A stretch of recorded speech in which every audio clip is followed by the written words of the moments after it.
여러분 안녕하십니까? 광주 MBC 뉴스투데이입니다. 먼저 오늘의 주요 뉴스입니다. 역사적인 평양 남북정상회담을 광주 전남 주민들도 생방송으로 지켜보며 환호했습니다. 남북 간 교류 확대와 항구적인 평화에 대한 기대도 커졌습니다. 6.13 지방선거 민주당 경선 과정에서 당원 명부 유출 혐의로 고발된 이용석 광주시장과 강기정 전 국회의원이 무혐의 처분을 받았습니다. 광주 도시철도 2호선의 공론화 의제는 지하철을 건설할지 여부를 묻는 것이 될 전망입니다. 국내외 도시들이 스마트시티 구축에 앞다퉈 뛰어들고 있습니다. 관련 기술 개발과 시장 선점 경쟁도 뜨겁습니다. 11년 만에 평양에서 열린 남북 정상회담을 광주와 전남 지역민도 생중계로 지켜보며 두 정상을 환호와 박수로 응원했습니다. 항구적인 평화에 대한 염원과 함께 남북교류 협력 사업에 대한 기대도 한껏 높아졌습니다. 송정근 기자입니다.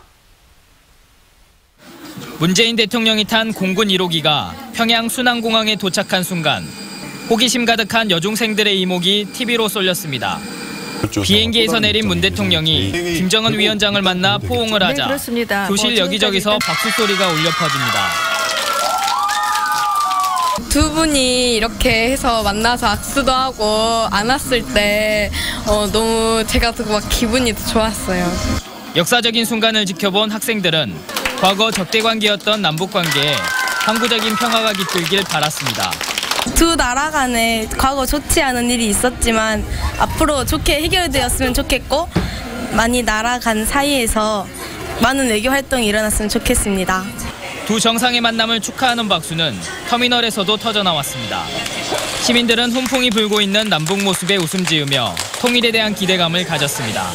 제 나이 또래 6.25를 겪었고 그렇기 때문에 저렇게 왕래하는 걸 큰 아주 기쁨이라고 생각해요. 북한과 민간 차원의 교류를 준비하고 있는 광주와 전남 남북교류협의회도 이번 회담에 기대감을 드러냈습니다.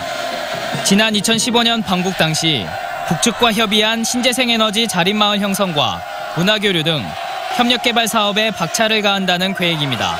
지금 민간 교류나 지자체 교류들이 전면 2009년부터 이명박 정부 때부터 중단이 되는데 중단된 남북교류 협력 사업들을 적극적으로 해나가기로 하였고 10월 달에 평양을 방문해서 구체적으로 판문점의 봄이 평양의 가을로 이어진 남북 정상회담.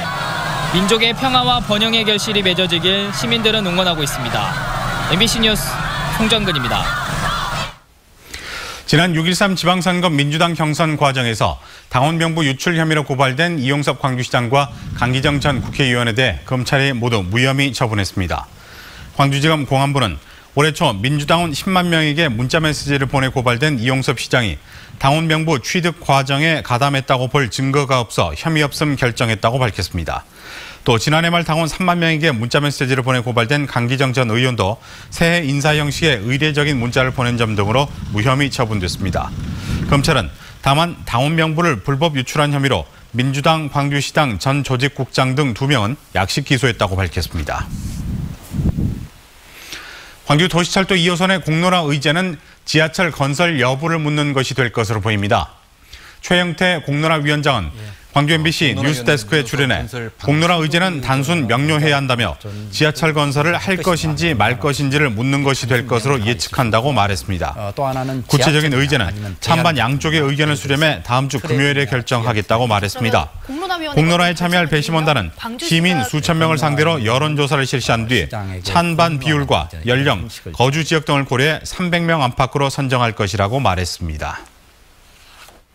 하늘 표적이 흐립니다. 오늘 비 소식이 있는데요. 현재 레이더 영상 보시면 지금은 서해안 지역을 중심으로 비가 내리고 있지만 점차 내륙으로 확대돼서 오늘 늦은 오후에는 광주와 전남 전 지역으로 비가 내리겠습니다.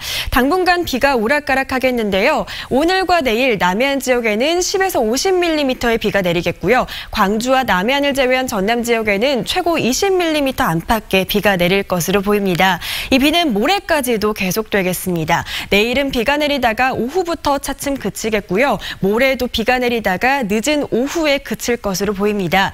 내일과 모레 비가 내리면서 광주의 낮 기온은 모두 25도로 평년보다 2도가량 낮겠습니다. 가을색이 짙어지면서 기온이 오르락 내리락 하고 있는 만큼 얇은 겉옷 꼭 챙겨 다니시고요. 체온 조절에 신경 쓰셔야겠습니다.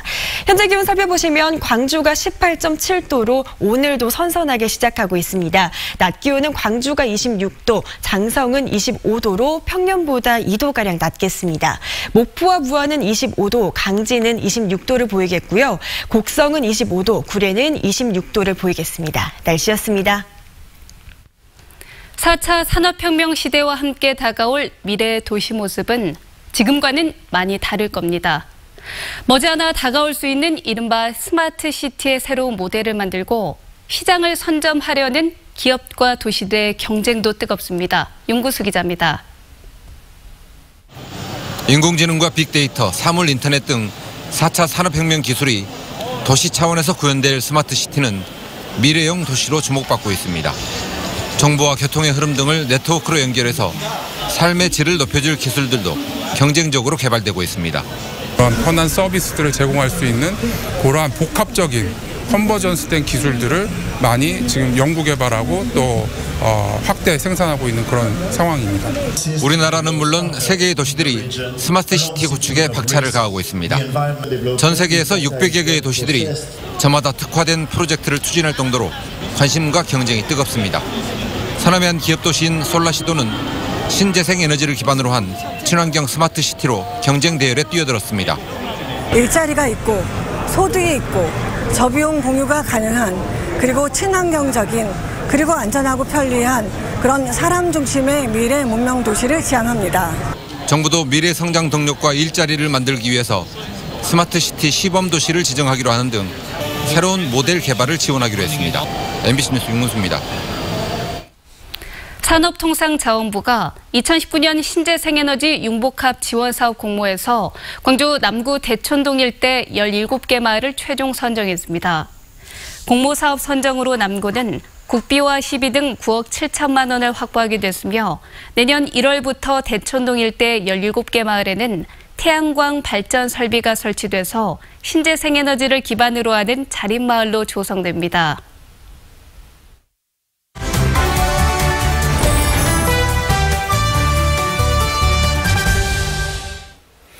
추석을 앞두고 누구보다 바쁜 사람들이 있습니다. 바로 우체국 집배원인데요.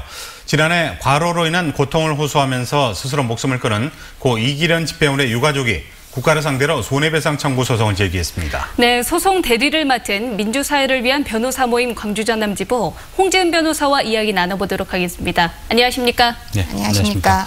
먼저 국가를 상대로 이렇게 소송을 제기한 이유부터 말씀을 해주시죠. 예, 먼저 작년에 이기련 집배원께서 남기신 유서 내용을 소개해드려야 될 것 같습니다. 당시 고인께서는 두렵다, 이 아픈 몸을 이끌고 출근하라네, 사람 취급 안 하네, 가족들 미안해 라는 내용의 짤막한 유서를 남기고 돌아가셨습니다. 네. 고인께서 스스로 목숨을 끊은 이유는 당시 고인이 업무 중 교통사고를 당해서 한쪽 다리를 크게 다친 상황이었습니다. 그 상황에서 그 업무 현장으로 복귀해야 하는 스트레스를 감당하지 못했던 것 같습니다. 네. 더군다나 당시 서광주 우체국에서는 고인의 교통사고에 대해서 네. 공상 처리조차 해주지 않아서 고인이 네. 자신의 남은 연차까지 모두 다 써버린 상황이었다고 합니다. 결국 고인이 스스로 목숨을 끊기는 했지만 그 배경에는 가혹한 노동환경을 수십 년째 방치한 우정사업본부의 일정한 책임이 있지 않나 그렇게 여길 수밖에 없는 것입니다. 그래서 이번 손해배상 청구 소송을 통해서 고인의 죽음에 우정사업본부의 어떤 근로계약성 의무 위반이 있었는지 혹은 불법 행위가 있었는지 여부에 대해서 지금 따져볼 계획입니다. 네. 그렇군요. 죽음까지 부른 실제 집배원들의 노동 환경 어떻습니까? 예, 수치로 말씀드리면 이해하기 더 편하실 것 같습니다. 작년 OECD 국가 근로자들의 연평균 근로시간은 1764시간이라고 합니다. 네. 그리고 전 세계에서 장시간 노동으로 유명한 우리나라 취업자 1인당 그 평균 근로시간이 2069시간이었습니다. 그런데 네. 집배원들의 연평균 근로시간은 무려 2600시간이 넘었습니다. 네. 그리고 현재 지금 추석을 앞두고 있는데 이렇게 추석이나 설과 같은 명절을 보통 우체국에서는 특별소통기간이라고 합니다. 네. 이 기간 동안 집배원들의 하루 평균 근로시간이 15시간이 넘습니다. 그렇군요. 네. 뭐 세계 OECD 평균보다도 1000시간이 많고 우리나라 평균보다도 600시간 정도나 많네요. 예, 보통 일반인들이 좀 상상하기 어려울 정도의 장시간 노동이라고 할 것 같습니다. 네, 그렇지 않아도 많은데 이렇게 추석 연휴가 끼게 되면 더 많아진다 이 말씀이죠? 예, 그렇습니다. 자, 그동안 고 이기련 씨에 대해서 국가 차원의 배상이나 사과는 없었나요? 우선은 고인의 사망사고가 발생한 이후 3달이 지나서 우정사업본부장이 그 고인의 죽음에 대해서 입장을 발표하면서 사과 표시를 하긴 했습니다. 네. 하지만 고인의 죽음에 대한 국가의 어떤 법적인 책임을 인정하면서 배상 절차가 이루어지진 않았습니다. 그래서 이번에 이제 유가족분들께서 소송을 제기하기에 이르게 된 것입니다. 그렇군요. 그러면 집배원들의 노동 환경 이후로 달라진 거는 없나요? 앞서 말씀드렸다시피 집배원들의 이 장시간 중노동 문제를 해결하기 위해서는 결국에는 집배 인력 충원이 되어야 됩니다. 네. 노동계에서는 정규 집배 인력 4,500명 정도의 증원을 요구하고 있는데 언뜻 듣기에는 이게 한꺼번에 너무 많은 숫자를 요구하고 있는 게 아닌가 이렇게 생각하실 수도 있으실 것 같습니다만 그 현재 집배원들 1년 근로시간이 2,700시간에서 2,900시간에 이르고 있는데 이를 2,200시간대로 떨어뜨리기 위해서 필요한 최소한의 인력이라고 합니다. 네, 우리나라 평균보다도 그래도 높은 거네요. 한 150시간 정도 많습니다. 그래서 국회나 노동계에서는 10수년째 인력 충원 요구를 하고 있는데 우정사업본부에서 이를 해결할 의지를 보이고 있지 않습니다. 그래서 우체국이 지금 현재까지도 중대재해사업장이라는 오명을 벗어나지 못하고 있는 것 같습니다. 네. 그렇다면 제가 예상했을 때 손해배상을 청구해서 이기면 이제 그 환경도 좀 달라지는 계기가 되지 않을까 이런 생각이 들기도 아무래도 하네요. 이제 국가가 이런 장시간 중노동 그 근로환경에 대해서 법적인 책임이 인정된다고 할 경우에는 우정사업본부에서도 지금까지처럼 그렇게 가만히 있기는 어렵지 않을까 그렇게 생각합니다. 네. 자, 마지막으로 손해배상 청구 소송 앞으로 어떻게 진행이 될 예정입니까? 그 다행스러운 점은 올해 초에 공무원 연금관리공단에서 고인의 죽음에 대해서 업무상 재해로 인정을 했습니다. 네. 그래서 이를 근거로 사용자인 우정사업본부가 그 이와 같은 재해가 발생하는 데 있어서 근로계약이나 법령상 의무 위반 행위가 있었는지를 증거조사를 통해서 구체적으로 밝혀낼 예정입니다. 그리고 만약에 이 소송 과정에서 중대한 위법사항이 발견된다고 한다면 노조 측과 이제 협의를 해서 뭐 고용노동부의 특별근로감독 등을 요청하는 등 필요한 조치를 다 해 나갈 예정입니다. 네. 또 승소한 비슷한 판례가 있다고 들었어요. 예, 꼭 좋은 결과 있길 바라겠습니다. 오늘 말씀 고맙습니다. 네, 감사합니다. 감사합니다.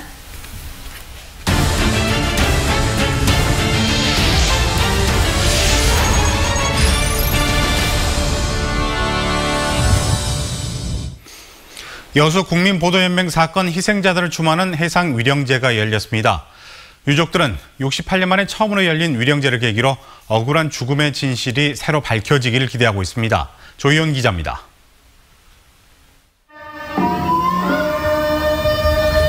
그동안 이곳에서 제사 한 번 드리지 못한 못난 저희들을 용서하시옵소서. 여수연안에서 100길로 1시간을 달려 도착하는 남해의 작은 섬 소치도. 1950년 6.25 전쟁 당시 여수 국민보도연맹 소속 민간인들이 총살된 뒤 수장된 곳입니다. 이곳에서 68년 만에 처음으로 희생된 이들의 넋을 기리는 해상위령제가 열렸습니다. 71명의 유족은 술을 따라 올리며 응어리진 한을 토해냅니다.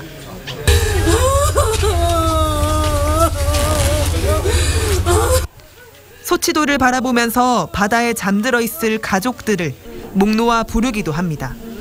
마음껏 불러보려고 왔는데 아버지를 나는 저곳에 내려서 진짜로 돌이라도 하나 지고 가고 싶었는데 아버지 1949년 당시 정부는 좌익 성향의 민간인들을 전향시켜 국민보도연맹을 결성했습니다. 그러다 6.25 전쟁이 발발하자 이들이 다시 전향해 적군을 도울지 모른다며 전국적으로 학살을 단행했습니다. 진실화해를 위한 과거사정리위원회는 제15연대 헌병대가 퇴각하며 여수 지역에서 민간인 110명 이상을 총살한 것으로 보고 있습니다. 사랑하는 가족들이 왜 죽어야만 했는지 유족들은 아직 속 시원한 답을 듣지 못했습니다. 정부에 너무 바라는 거 있어요. 진실 규명은 해줘야 되지 않느냐. 억울하게 돌아가신 분들을 한은 풀어줘야 되지 않겠는가. 이분들이 무엇 때문에 자신들이 학살 당하는 줄도 모르고 와서 돌아가셨단 말이죠. 유족들은 더 늦기 전에 그날의 진실이 밝혀지길 간절히 바라고 있습니다. 국회 계류 중인 특별법이 하루속히 통과돼서 우리 억울한 희생되신 유족분들의 화환을 조금이나마 이뤄할 수 있는 그런 계기가 됐으면 하는 간절합니다. MBC 뉴스 조희원입니다. 어제 오후 12시 10분쯤 광주시 남구 월산동의 한 버스 정류장에서 화순 218번 시내버스에서 내린 84살 최모 할머니가 버스 뒷바퀴에 치여 숨졌습니다. 최 할머니는 사고 직후 인근병원으로 이송됐지만 골반뼈 골절과 과다출혈로 오후 2시 30분쯤 숨졌습니다. 경찰은 최 할머니가 버스에서 내린 후 메고 있던 가방의 무게를 이기지 못해 뒤로 넘어졌는데 버스기사 48살 윤모 씨가 이를 보지 못해 사고를 낸 것으로 보고 정확한 경위를 조사하고 있습니다. 성비위 의혹을 받고 있는 광주 모 고교 교사 2명이 구속됐습니다. 광주 남부경찰서는 지난 2016년부터 3년 동안 광주 모 여고 학생들을 상습적으로 성추행하고 성희롱한 혐의로 구속영장이 신청된 교사 2명에 대해 범죄 혐의가 중하다는 이유로 구속영장이 발부됐다고 밝혔습니다. 경찰은 또 같은 혐의로 조사를 받고 있는 같은 학교 교사 17명을 이번 달 말쯤 기소 의견으로 검찰에 송치할 예정입니다. 광주 지역 시민사회단체들이 광주시 교육청 앞에서 기자회견을 열고 모든 학교를 대상으로 성희롱과 성폭력 실태를 전수조사하라고 촉구했습니다. 이들은 스쿨미투에 의존해 진상을 파악하고 교육청이 사후에 조치를 취하는 현재 방식으로는 학교 성폭력 근절이 어렵다며 이같이 요구했습니다. 또 성폭력 신고센터를 설치하고 시민단체, 시의회 등이 포함된 공동대책위원회를 가동하자고 제안했습니다. 그래서 그때까지만 강의 중에 위안부 할머니들을 비하한 대학 교수가 법정 구속된 사실이 뒤늦게 알려졌습니다. 광주집 앞 순천지원은 지난달 23일 학생들에게 위안부 할머니들에 대해 모욕적인 발언을 한 뒤 명예훼손 혐의로 기소된 순천대 송모 교수에게 징역 6개월을 선고하고 법정 구속했습니다. 재판부는 판결문에서 송 씨가 허위 사실을 적시해 고령의 피해자들에게 큰 상처를 입히고도 반성이 없이 책임을 회피하려 한다며 이 같은 선고 이유를 밝혔습니다.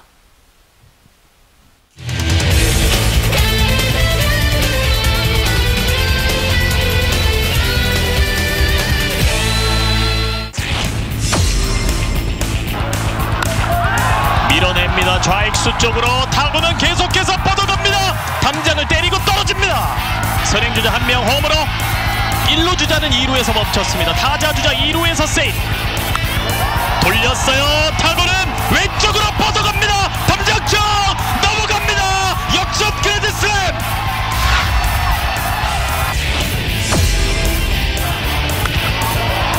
왼쪽 좌익수 높은 폼을 그리면서 날아갑니다. 좌익수 갔어요. 담장을 넘습니다. 담장 끝까지 뻗어갔습니다. 최영우의 투런. 때립니다. 2루수 잡았어요. 그러나 놓쳤습니다. 3루 주자 홈으로 2루 주자 마저 홈까지 불러들였습니다.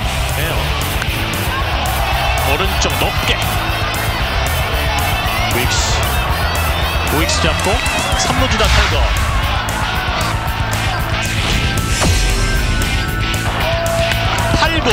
툭하고 건드리면서 왼쪽 안타입니다.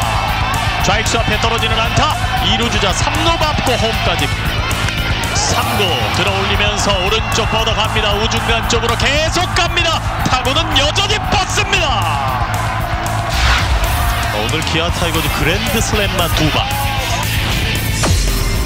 잘 생각해볼 필요가 있네요.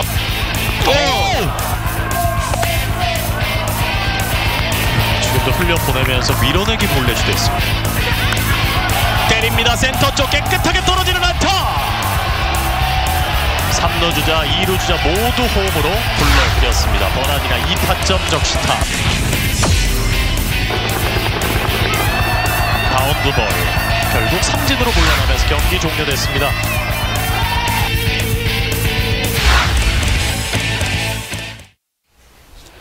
광양은 우리나라의 대표적인 매실 주산지인데요. 전국적으로 과잉 생산과 소비 침체로 농민들이 어려움을 겪고 있습니다. 매실을 산업화하는 일이 새로운 경쟁력을 확보하는 관건으로 떠오르고 있습니다. 박민주 기자입니다. 대표적인 매실 주산지로 알려진 광양에서 한 해 생산되는 매실은 8, 9천 톤. 하지만 생산지가 강원도까지 확대되면서 전국적인 과잉 생산과 소비 침체라는 이중고를 겪고 있습니다. 지난 2014년 킬로그램당 3, 4천 원 하던 도매시장 평균 가격도 해마다 떨어지면서 가격 하락은 지속될 것이라는 우려가 나오고 있습니다. 관건은 재배 면적과 산업화. 광양시는 방치되고 있는 매실가원 20헥타르를 폐원하기로 했습니다. 연말까지 국도비와 시비 60억 원이 투입된 매실 가공 유통센터도 완공합니다. 내년부터 본격적으로 가동되면 연간 1,000톤의 매실을 가공 처리하게 됩니다. 내년에 이제 정상적으로 매실 가공 유통센터가 가동이 되면은 연간 한 1,000톤 이상의 매실을 처리할 수 있는 가공 능력을 확보하게 됩니다. 최근에 그 농가들이 그 매실 판로 확보에 많은 어려움을 겪고 있는데 앞으로 그 농가들한테 큰 도움이 될 것으로 그렇게 지금 전망을 하고 있습니다. 매실을 활용한 상품 개발도 잇따르고 있습니다. 매화빵과 매실 한과가 생산된 데 이어 매실의 기능성을 이용한 화장품 개발 용역도 착수했습니다. 전국 생산량의 24%를 차지하고 있는 광양 매실. 매실의 경쟁력 높이기가 6차 산업으로 이어질 수 있을지가 앞으로 관건입니다. MBC 뉴스 박민주입니다. 광주에 새로운 랜드마크가 필요하다는 주장이 제기됐습니다. 광주를 새롭게 디자인하자는 주제로 열린 심포지움에서 이승권 조선대 교수는 도시의 기능과 공간을 새로운 시대에 맞게 조정할 필요가 있다며 광주를 상징할 새로운 랜드마크가 필요하다고 주장했습니다. 김윤동 광주시 관광협회장은 도쿄에 634m 높이의 전파탑이 생긴 이후 구도심이 활성화됐다며 광주에도 새로운 관광 역동성이 필요하다고 말했습니다. 여러분들이 전부 살아 계십니다. 광주시가 재개발 지역 원주민 보호에 나섭니다. 광주시는 재개발 지역의 주민 갈등 해소를 위해서 현재 시범 운행 중인 정비사업 관리 시스템을 다음 달부터 본격 가동하고 법률 서비스를 제공할 계획입니다. 또 사업 추진이 답보 상태에 있는 재개발 재건축 구역을 해제해서 신구도심 균형발전 사업 방안을 마련하는 등 원주민들에게 도움이 되는 재개발 사업 대책을 시행합니다. 사랑실은 노래봉사단이 추석 연휴를 앞두고 사회복지시설인 귀일 민들레집을 찾아가서 가요와 미녀 댄싱 등 흥겨운 공연을 펼치고 위문품을 전달했습니다. 지난 1993년 직장인과 주부 등으로 결성된 사랑실은 노래봉사단은 올해로 26년째 매달 한 차례씩 복지시설과 군부대 등을 찾아가 노래봉사 활동을 펼치고 있습니다.